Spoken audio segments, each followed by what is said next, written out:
तुळशी विवाह का करतात हे माहित आहे का? तर पौराणिक कथेनुसार पूर्वी जालंधर नावाचा एक राक्षस होता. त्याची पत्नी वृंदा म्हणजे तुळस अत्यंत पतिव्रता आणि भक्त होती.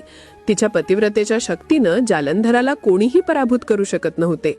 भगवान विष्णूंनी जगाचं रक्षण करण्यासाठी जालंधराचा वध करण्याचा निर्णय घेतला.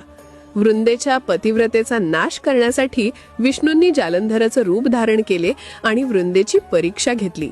सत्य कळल्यावर वृंदेला खूप दुःख झाले. तिने विष्णूंना शाप दिला की तू माझ्यासारखा पाषाण बनशील. या शापामुळे विष्णू शाळग्राम शिळेत परिवर्तित झाले आणि वृंदा मृत्यूनंतर तुळशी वृक्ष म्हणून पृथ्वीवर प्रकट झाली. नंतर भगवान विष्णूंनी तुळशीशी विवाह केला आणि हा दिवस तुळशी विवाह म्हणून साजरा केला जाऊ लागला.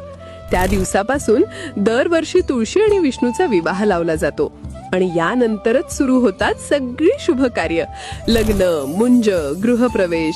हा दिवस म्हणजे पवित्रता, श्रद्धा आणि समृद्धीचं प्रतीक. तुळशी विवाह म्हणजे फक्त एक सण नाही, तो देव आणि भक्त यांच्यातलं प्रेमाचं बंधन आहे.